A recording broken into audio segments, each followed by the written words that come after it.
And welcome back to the Daily Autism Radio Show. We're online 24/7 at dailyautism.com.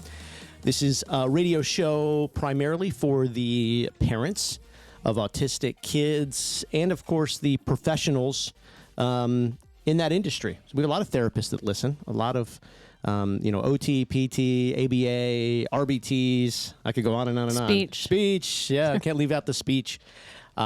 But glad you're back with us for another week. My name is Mark. That's Melissa. We have 5 kids. Our youngest son, Cal, was diagnosed with autism about 3.5 years ago. He's 6, and the journey continues. As we say, the adventure continues. It's been a journey.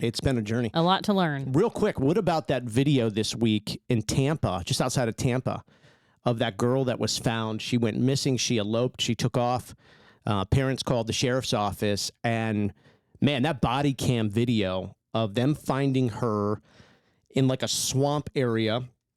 She's standing in water, and I mean, it had a great ending, but watching them go through the woods and look for her. It starts off with, and by the way, you could see this, dailyautism.com. It's on all of our social platforms.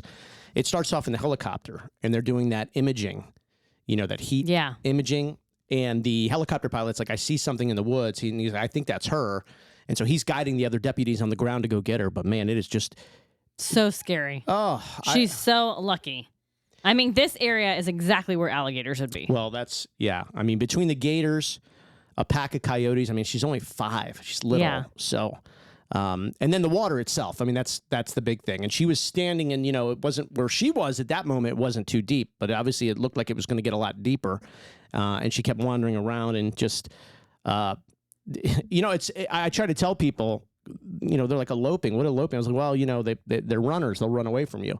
But in the typical world, you hear eloping, you think getting together, right? You go to Vegas and you elope.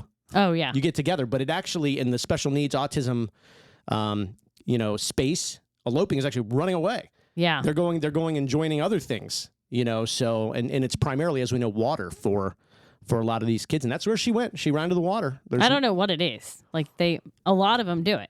They just run. They run to water. It is. They take off and they'll just run to the water. Many of them seek water. And, unfortunately, we've talked about the statistics before many times, not a good ending at all.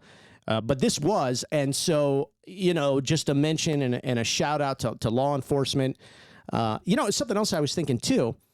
It's also nice that you think about, when you think of like police and law enforcement, you don't think of budgets, right? But this equipment isn't free. It's not just, because they're a police department, they're given this stuff. They have to buy it. And so the people that thought about, hey, we might need this imaging from our helicopter. It could really, I'm just appreciative that somewhere along the line, somebody said, we should probably pay for this.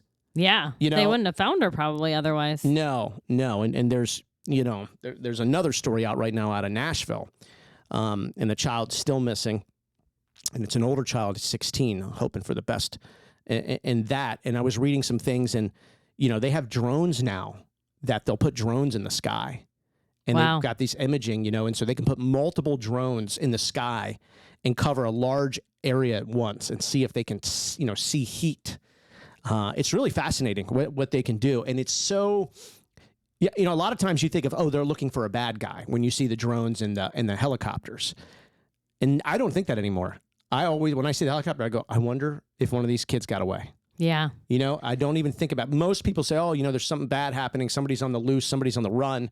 They're trying to arrest somebody. And I just go, wow, I hope this isn't a kid who took off, because it's, you got to act so fast, because these kids go from like slumbering, hibernating bears to cheetah in like 1.2 seconds. Yes. They can Cal's fast.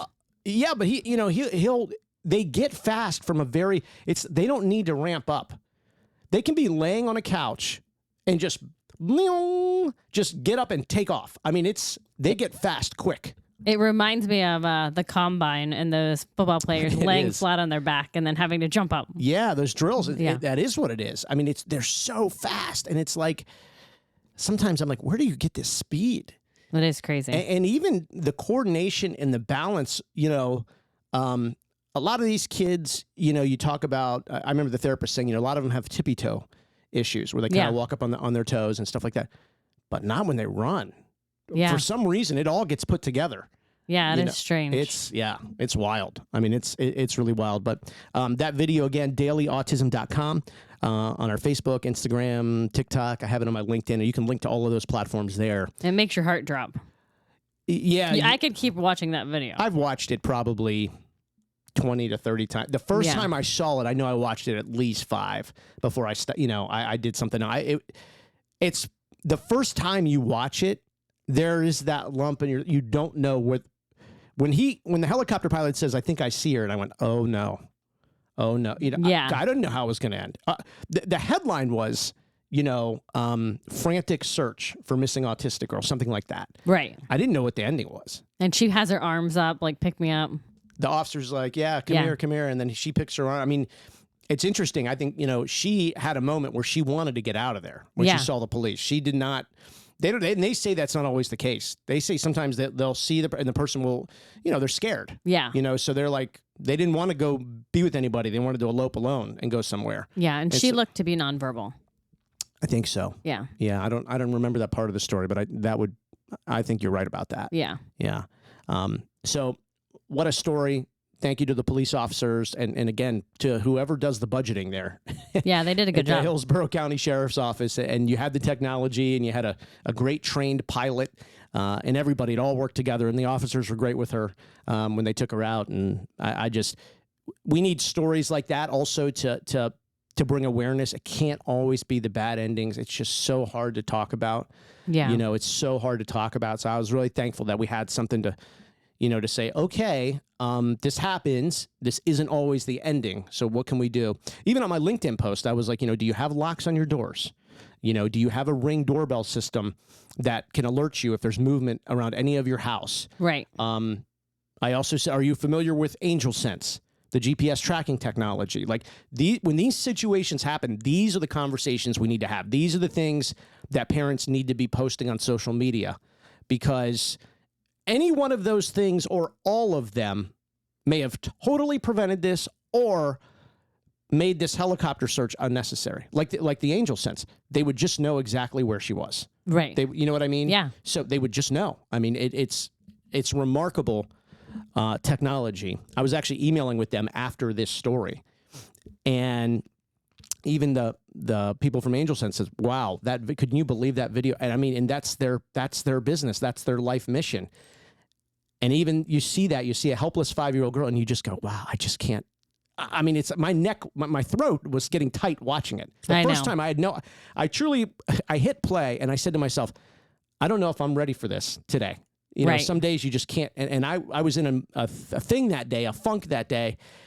But once I was in, I'm just going to have to handle whatever happens. And I like the way it happened. But, I did. I wrote that. I said, Ring camera doorbell system. Do you have that? Extra locks on your doors. And are you familiar with Angel Sense, the GPS tracking technology? And like I said, those things would have really, really cut this down. And also for the parents, something happens and you can go, okay, let me grab my Angel Sense app. Yes, she got away, but we know where she is. And now I can tell the police exactly where she is instead of saying, I have no idea where she is. That's the difference, right? Yeah. That's the game changer. Scary. My child eloped, I don't know where she is. Or my child eloped and I have the coordinates. I know where she is. It's just so different. So, yeah. Anyway, I wanted to talk about that because we have to do our part in this by amplifying that. And it's not to scare. You know what? It is to scare people. Why do we always say, I'm not saying this to scare you? I guess I kind of am. Because usually humans will act on something when they're, really happy or really anxious or really nervous. So I guess a lot of it is to make you nervous. Yeah. I guess it is. I don't know why we're trained to say, I'm not trying to scare you. You have to be extra protective in this space. Yeah. No, extra. I mean, how would you feel if that was, Cal? I mean, you'd be terrified. Terrified. So, but strangely enough, I was terrified watching the video. I can't imagine what her parents were thinking during all this. I know. Or when the police call, or they come back to you, and you know that they have something. Right. They're coming back. We're about to get an answer, and this is big. And like I said, thankfully, it was a good one. But even by saying I found her, like, is she alive? Yeah. Keep going, right? You can't just But that story, what I love, has been shared. I mean, on our platform, thousands and thousands of times, the shares and the comments. But internationally, this thing has millions. This will be a billion viewed piece of content. Yeah. Within a week or two. It's just, and I love it. I'm like, yes, thank you. We need to have these things out there because number one, you're not heartbroken at the end. Nobody wants to put people in despair. But number two, it's like, hey, this is real stuff. Yeah. You know, this is. And the awareness. Yeah, exactly. People get aware and they start doing research. And so I had to bring that up first and foremost today. We will talk more about some of the awesome products and services for autism families as this show goes on. But we wanted to talk about a little bit, get into benchmarks and milestones. Really, it's development versus regression. Right. Now, if you're very new to this, maybe you have a child going through a diagnosis, maybe you're fresh out of a diagnosis, which we say all the time, feels like we were just there yesterday and also was like 30 years ago. I mean, it's odd to think about it. We've had so much to learn, and I don't think we realized how much we were going to have to learn. Yeah. But we wanted to talk about, so, regression, obviously, you get in this rhythm where things are going so well. So well. And then you fall down a couple flights of stairs. And it was very confusing and frustrating at first because it's like, well, why? Why would that happen? How could that just, we're back to, reaching into the diaper, or we're back to, pica, putting things in the mouth, or we're back to, not going to bed early. Or, we're back to waking up at 4 a.m. These are just examples. I'm not saying we've gone through all of this, at one time, but, right. Things, you hear about this, the regression. It is unlike any type of neurotypical kid regression, right? It's like neurotypical kids, hey, you've been doing so good about not eating with your mouth open or talking with your mouth full. Why are you doing it again this weekend? Right. And that's like, oh, okay, you're right. I'm sorry. Whatever. It's just, this is like, almost like the development, the positive stuff never happened. That's what's so strange. It's like it never happened. It's like, I was reading something the other day. Somebody sent me a message on Facebook and it was like, have you ever heard of a child being fully potty trained for like a year and then they totally are not potty trained again? Really? Yeah. Oh my gosh. Yeah. And that's, you talk about the ultimate regression. It's like you have to start all over, you do it again. And I believe his child is nonverbal, so it's not like you can talk through it. Right. Right? There's no like talking through it. Did we do something? Did something happen? It could be, did you have a bad dream? Did you, are you scared about something? Did somebody say, you just can't do any of that? So the parents literally go back to square one. And, those are the frustrating parts. I think that's one of the most frustrating things of getting into this situation early on, because you go, what happened? It was all so well, and what happened? It's sort of like, honestly, it's like eye contact when the baby's 3, 4, 5, 6, 7 months old, and then it sort of just starts to fade away. The direct looking in the eye. We went through that. We did. Very unsettling. That's a good word for it. Well, when Cal was diagnosed, he did not make eye contact. Nope. He didn't even know his name. Nope. You could get, even if he was laying down or sitting up, get in his face and make like a goofy face or something, and he would laugh. Yeah. He knew what you were doing and everything. And around diagnosis, none of that was true. None of that was possible. None of that happened anymore. No. So that is, an absolute regression. And I know for a lot of parents who've been through the kind of like, yeah, we know what regression is, but there's so many new to this. I call it in the pipeline. It's so many parents in the pipeline right now, more so than ever before with the rate of diagnosis. It's unbelievable how many parents are in the pipeline, meaning they're going through this process right now. They're starting to see regression now.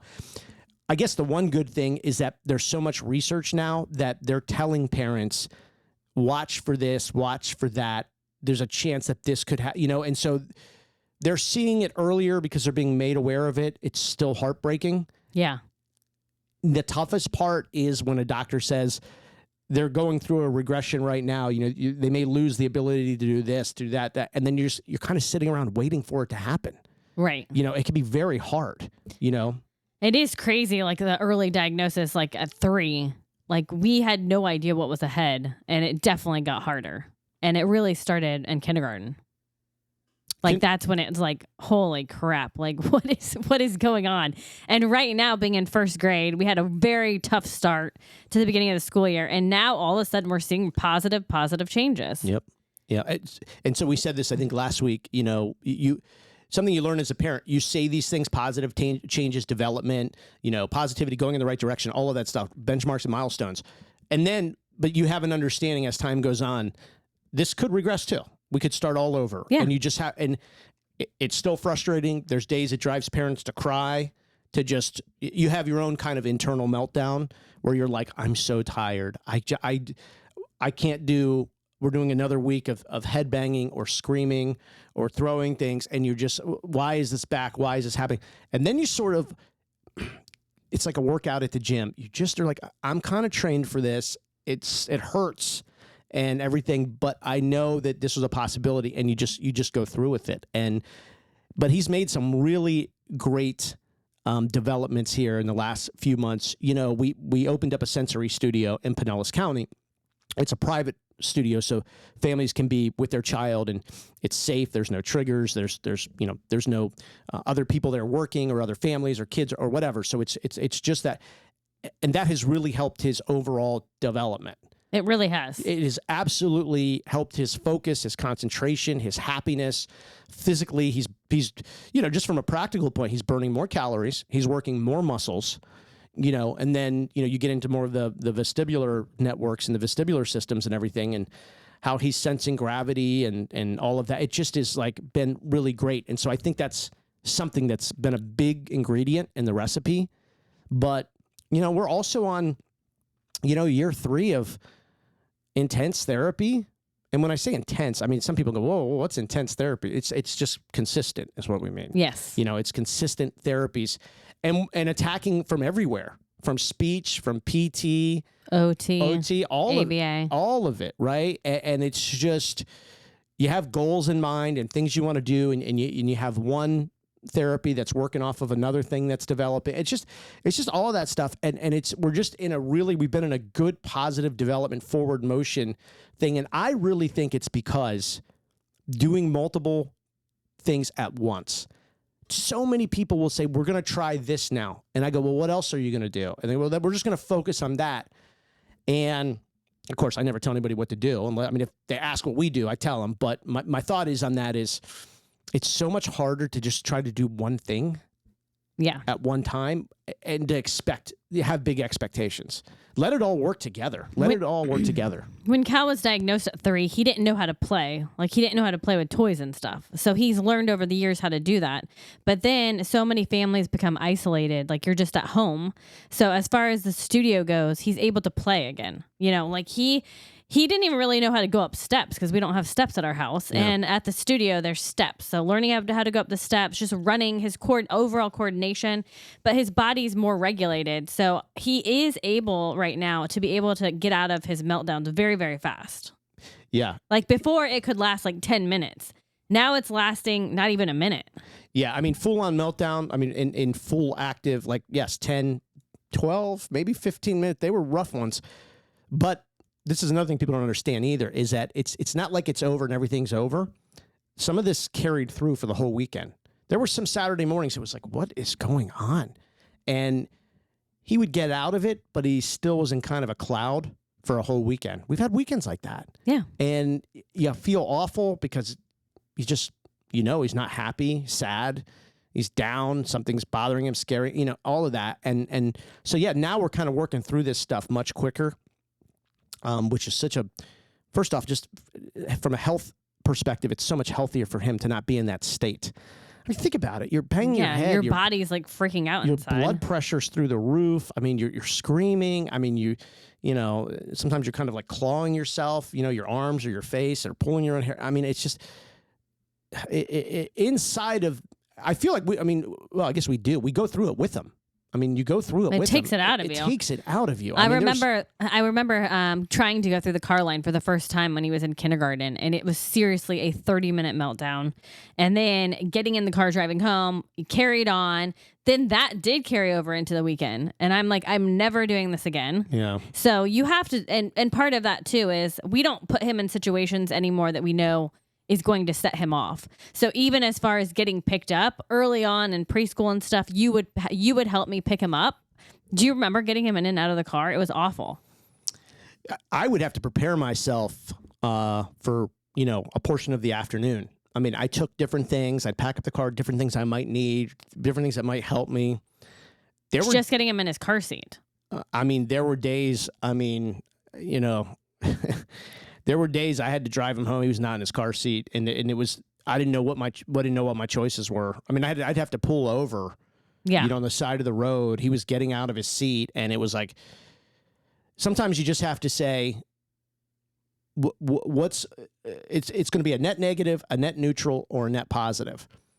And some days you settle for the net neutral because you just don't have it in you. You're just exhausted. Yeah, I mean, if a cop pulled you over, I think he'd see exactly why you did it. There were days I was hoping that would happen. I needed the help. I needed somebody to give me a hand. But there are times where it's just, and I remember this was probably like a year ago, and you had clients on a Saturday, so you had to leave like pretty early in the morning. And it just went from 0 to 100. And, being in there, laying with them, trying to help them, whatever, finally got to like the place where I could breathe, he could breathe, whatever. And I remember just walking into the kitchen to get a glass of water and just tears rolling down my face. Just like, I am so emotionally exhausted. Yeah. And it wasn't like the cry where you're like bawling and, you're like that. It was, they just came out. I'm out of gas. I don't know what else, you know what I mean? It just poured out of me. And I remember just going, I got on like one knee on the kitchen floor and kind of like leaned on the side of the counter. And I was like, I just need a minute, It was hard. Yeah. So I remember early on, I cried a lot too, and our poor kids were like, "Are you okay, Mom?" Yeah, it was very hard. But going back to that, it's like now I'm the one that picks him up. Like I know that he likes routine. He assigns roles in his life for us. Yes, he does. That's what he does, and. I've talked to people before, and we have these spirited conversations, which really turn into debates, which I'm fine with, because you learn the most when you debate with somebody. Just sitting, listening, and nodding your head. What are you learning? And what are they learning? They're just assuming, this guy, everything, I agree with everything. And you got to give some pushback on some stuff. But I remember, somebody once I was talking, like, you shouldn't do that. You shouldn't cave in. You can't assign who you are and this and that. And I said, if he's comfortable with somebody picking him up, we'll start there. That's his comfortable place. As life goes on, okay, we'll set some goals and some benchmarks. But I'm not going to sit here and try to rewire, his points of his brain about something like that. I'm just glad that he likes that somebody picks him up. Right. Because I've seen kids come out of the school before, out of the therapy centers. They don't want to go with anybody. Yeah. It's a battle no matter who shows up. There's 2 or 3 people trying to get these kids in the car. So I'm sitting here going, I'm really happy that he loves his mom so much and expects to see her every day when he gets picked up. So I'll start there instead of going, oh, you can't let him run the show. You can't let him decide, da-da-da. Well, your opinion, not necessarily my reality. And yeah, we choose our battles. Well, we do. And now, do I think it would be a little bit different if, let's say, he was an only child? Probably. There'd probably be some other things that we worked on or a little more. But, you've got 5 kids in the home, ages 6 to 16. I mean, there's 2 of us, right? There's 2 of us and there's 5 of them and a dog. He's a nice boy, but he's staring at us right now while we record this.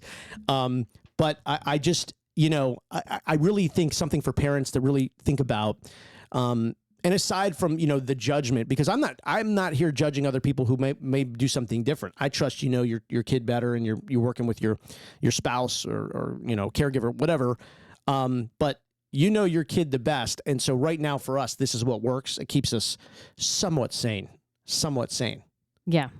This is not easy stuff. it's funny. I was so ready. I was so excited for 2024, and we had really one of the roughest starts to the year coming out of the holidays. Yes. It was really rough. Our holidays this year were, it was a tough holidays. For whatever reason, things just got tough. It was tough with him. It's always a little tough with him for the holidays. He handled the Christmas aspect pretty good, better than he ever have. But leading up to that, and not having the routine, that the therapists are on the holiday, and the schools, and it was all weird. And I just for me, I just thought, wow, are we really going to do this the whole year? But thank God, and we got to give ourselves a pat on the back. I'll give you a fist bump here because it's and the help of our other kids. Like it takes a village thing. It's just true.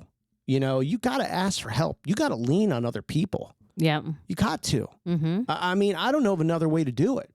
So I just, for me, I'm happy that he's, we're progressing, we're seeing some good stuff, but we bring up this conversation because it's okay when there's going to be a regression. I mean, I fully expect something to go backwards a little bit.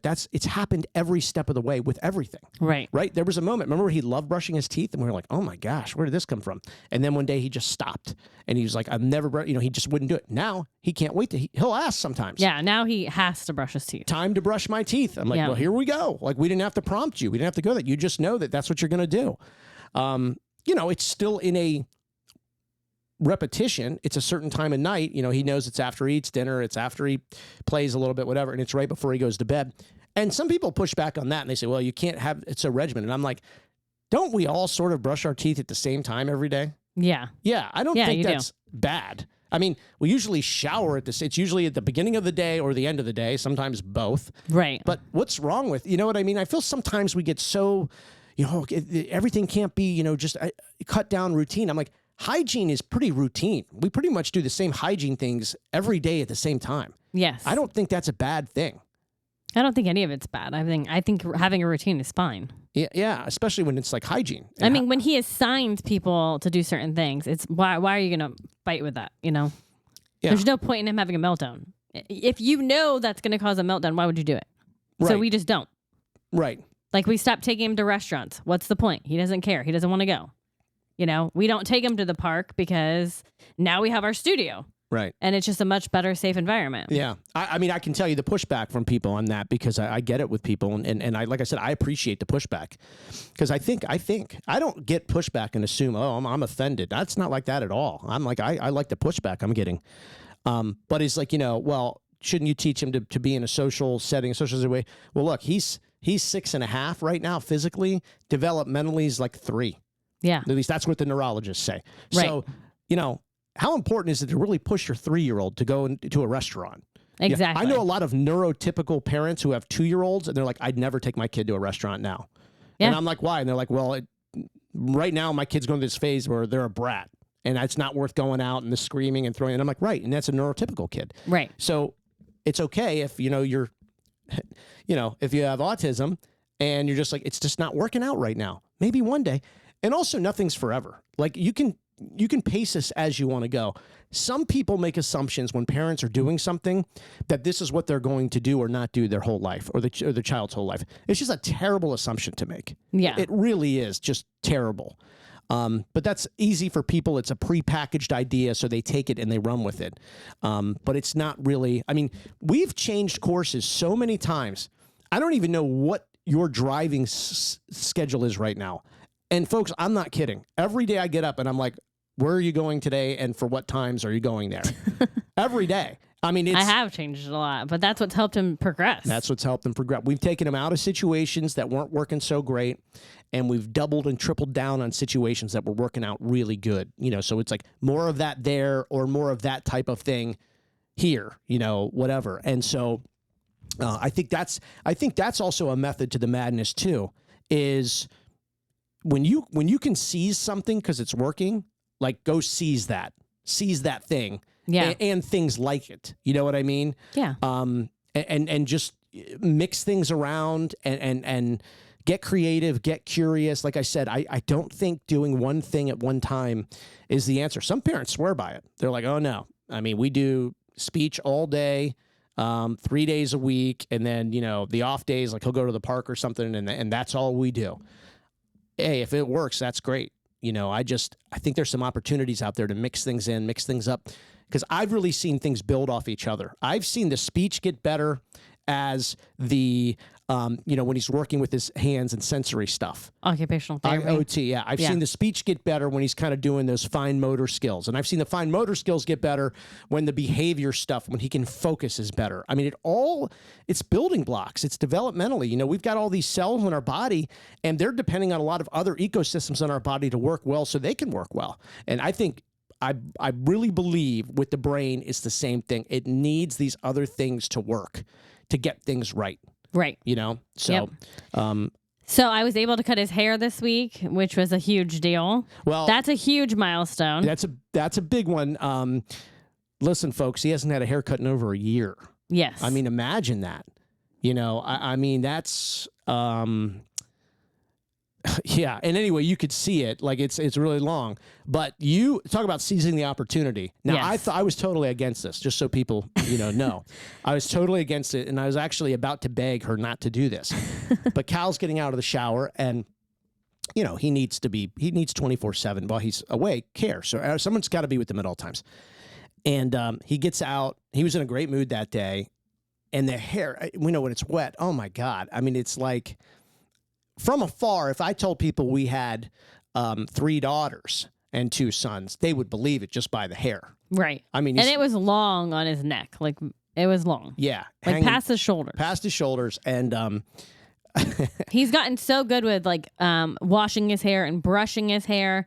So his hair was getting brushed. And I just saw an opportunity to just cut it straight across. So I'm like, Cal, stay right here. I went and got kitchen scissors. You didn't say anything. You were just like shocked.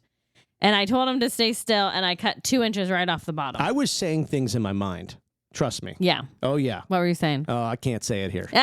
This episode's on the radio. Can't do it here. That wouldn't. Oh my goodness. No, but I mean, I was like, why are we doing this right now? It's because I just saw an opportunity. I know, but I was having this internal conversation with myself. Now, why would she do this right now? It's been a great day. It's like, it's going to be a great evening. Everyone's on and here we go. We're the ones starting this fire. This is on us.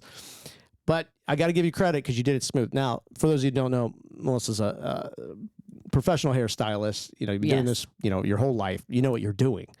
But you did grab kitchen scissors, which were we're not sharp. Yeah, I have to finish the haircut, but I did cut 2 inches off the bottom. Well, that's what I wanted to tell people. We say haircut, but literally, she was able to just get one line across the back. Yep. And that's when I stepped in and said, that's enough. Be happy with what we got. We got length off the back. Let's be happy with what we got. Don't push it. I remember saying, don't push it. And you never listen to me when I say these things ever. And you did. I think you even sensed. Well, those kitchen scissors were very hard to cut with. Well, I know, but I think you even sensed like, wow. And he didn't really mind. He didn't say a word about it. He started skipping away. Yep. He got a treat, and now he knows haircuts aren't scary.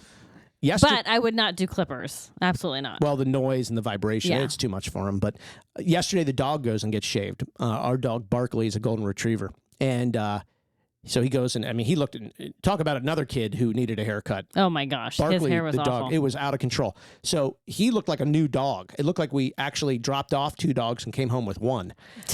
They shaved him, and he looks great. But Cal saw him. Barkley runs in the house, and he goes, oh, wow. My Barkley got a great haircut. So much that our house is a bit separated just because of safety reasons. So we had to go through some corridors to get Barkley over to where Cal was sitting at the table, just working on some of his activities. And Cal just starts rubbing his hair. And then I thought, well, he's getting the sensory out of it. Oh, because yeah. it's that real kind of short, you know, it does feel really good. Feels different. Yeah. And so, so I was like, hey, Cal, you're right. Barkley got a great haircut. And do you one day want a great haircut? And he goes, yes. And I went, well, maybe haircuts aren't going to be a bad word anymore. Yeah. Listen, it was even risky for me to ask the question. There's been times we've said the word haircut and good night. His hair looks so much better, but if you don't get a haircut for a year, I mean, your hair's dry. Ugh. It's like pokey at the ends, because of split ends. So it was starting to bother him, and it's great because it's now going to be pool season. He's already gotten the pool. Yeah, it's he's already gotten in the pool. The pool is cold. Yeah, it's too cold. Well, our other Trey was in the pool yesterday. He was swimming. I used to be able to do this when I was younger. We did swim here year round. You forget when we first moved here. I know. For a year round we swim. Now there's like 4 months where we don't even get in the pool because for us it's so cold. But the kids, they're fine. They can handle it all. One year the kids did wetsuits, which was pretty funny. We did that one year. Once we started to turn into Floridians and couldn't get in the pool. It's just so hard getting those things on and off. It's not fun. I wanted to talk real quick about Technology North and the CEO. This is my friend, Ling Huang. And Ling he's really an inspiring guy. He turned his technology company into an opportunity for young adults on the spectrum to have employment. And it's beyond employment. It's really a sense of belonging, a place where you can go and you can learn a process and you can do that. You can execute that process. You can make money. I mean, it's, these kids can generate some income for themselves. They're providing a great service for other companies and organizations or governments. And then, of course, the families feel great. Wow, my son or daughter was able to learn and be a positive person in Ling's system, his technology, and contributes, and it's just great for everybody. So technologynorth.net. And I've talked about this before, and I think it's great. I did a TikTok video the other day about this, which everybody loves. Ling is the focus of a documentary called Cliff 20. It's about 25 minutes long. It's on YouTube, and it's totally free. I just highly recommend. Before I met Ling, I honestly just assumed, Cal will be here all day with us for the rest of our life, until we go. I just didn't think there was anything out there. And some things that are out there that say they're designed for kids on the spectrum it's really not. It's if you really look into it, there's some things that it's like they'll provide an opportunity for the person, but it's really not. It's not ideal. What Ling has created is ideal. So Cliff 20, you can learn all about what he does and what his company does. And he really was just inspired by his son, which is, your child, the greatest inspiration there should be. And I love that he just shifted his company, shifted his focus, and the results are awesome. So I've said this before, but I think about Ling and other people like Ling, maybe to a certain extent, even me, where, my background was hosting radio shows and doing radio shows. And then when Cal got diagnosed, it was impossible to move to another market and start a new life there and get up at 4 a.m. and do the radio shows. But I said, well, I have this talent. Well, I don't know if it's a talent. I guess it is. Yes, I don't know. Is. I don't know what it is, but this knowledge, this skill to broadcast things, create social media, video, podcasts, radio shows. So why don't I just do it in the space of the special needs families and autism? There's so much I didn't know.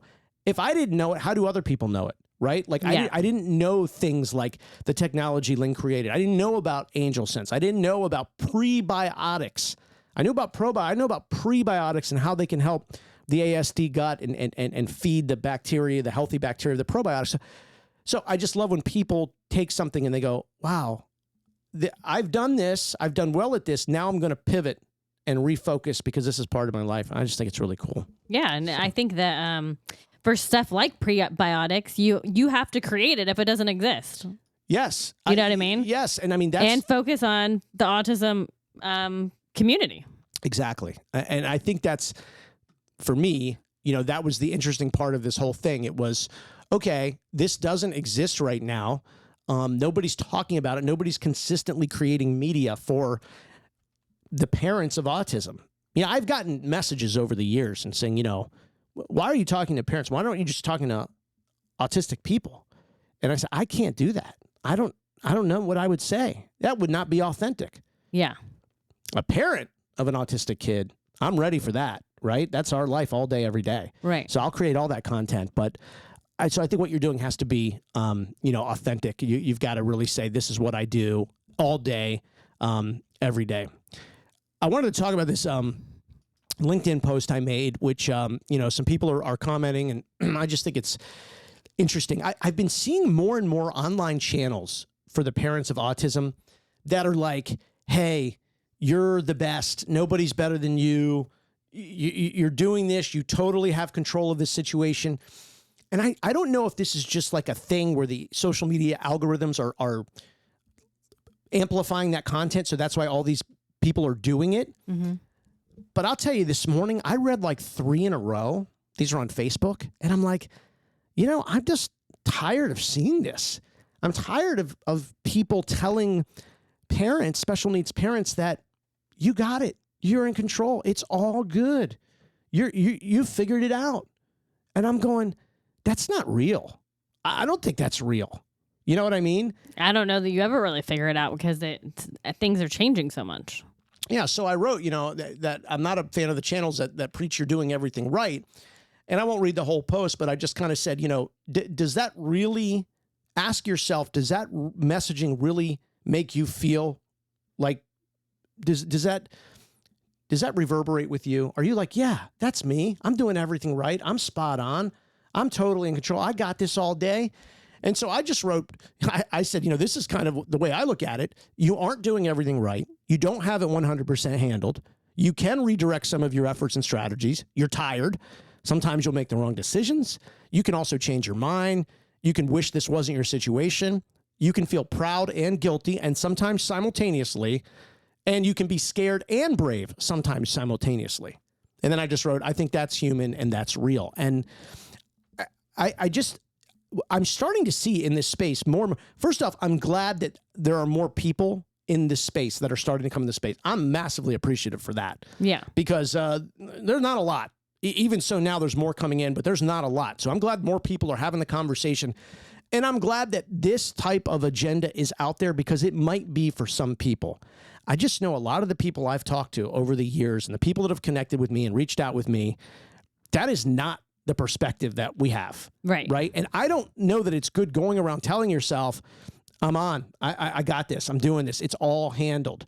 Right. I don't know. It doesn't vibe with me.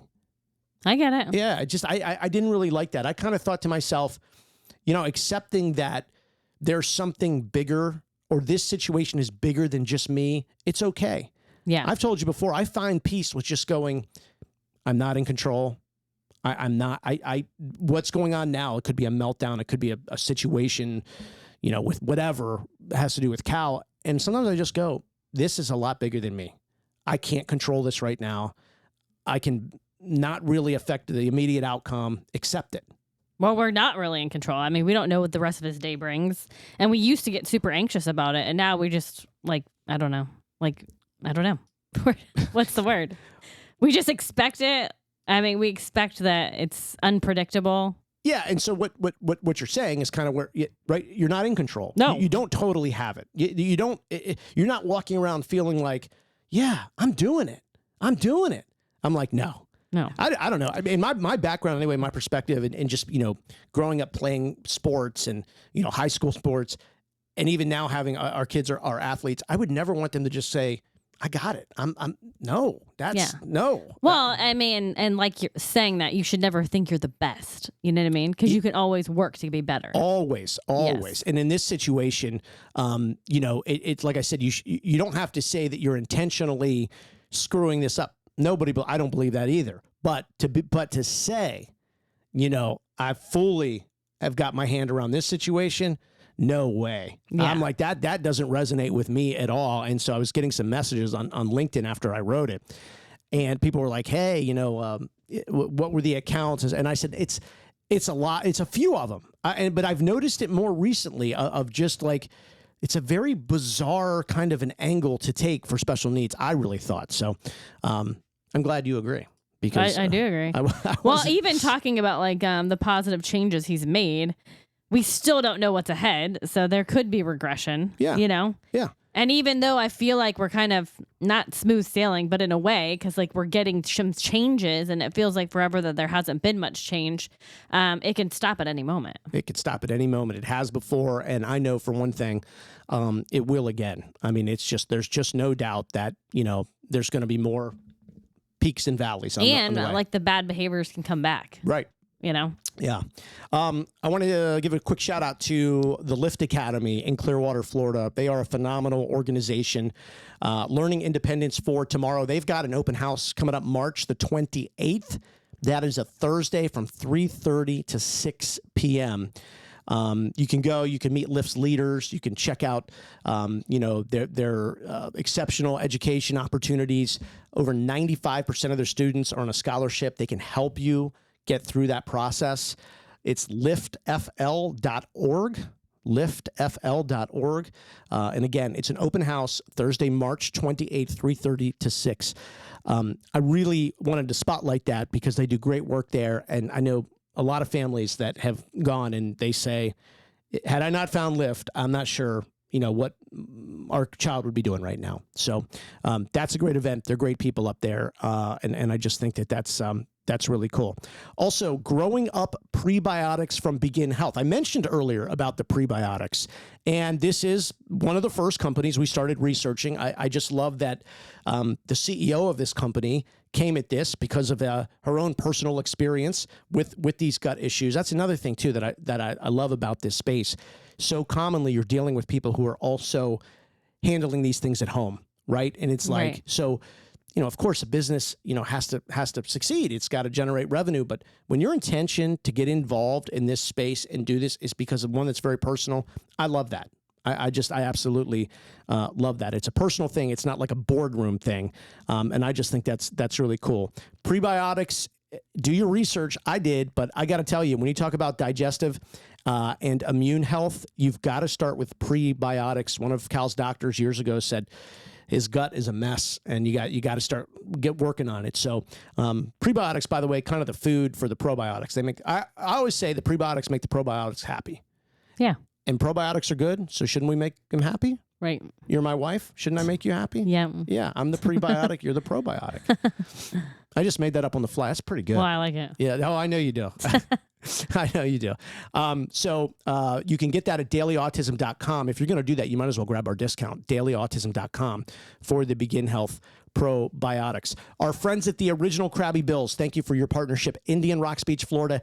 'Tis the season, not Christmas, not the holidays, but this is when everybody vacations to Florida. We have so many people from across the country on this platform, across the world, that come into the beaches here in Pinellas County, Indian Rocks Beach. So let's support the businesses and the partnerships that are supporting awareness for autism and their families. The Original Krabby Bills, Indian Rocks Beach, Florida. I saw a picture this morning. It was the all-you-can-eat crab legs. Woo! Sounds good. Nothing will make your mouth water than just a big steaming plate of those from Krabby Bills. So great happy hour too. Actually, it's going to be in the 80s the next few days and sunny. Let's go. When? Maybe tomorrow. All right. Well, I'm not going to argue with you on that. So we appreciate their partnership, as well as Aeroflow Urology, free diapers and incontinence products through insurance. For special needs age 3 and over. Again, dailyautism.com, and you can click on the Aeroflow Urology button. I should also mention that all of our videos, all of our podcasts, Melissa's the best at videos and reels. She's learning reels now, man. She's doing this thing. Dailyautism.com, whether it's TikTok, LinkedIn, Instagram. You can also find us on there. We got to say thank you to our friends at Fun Factory Sensory Gym too. They were really the brain trust of My Sensory Studio, which is our private sensory studio in Pinellas County, Florida.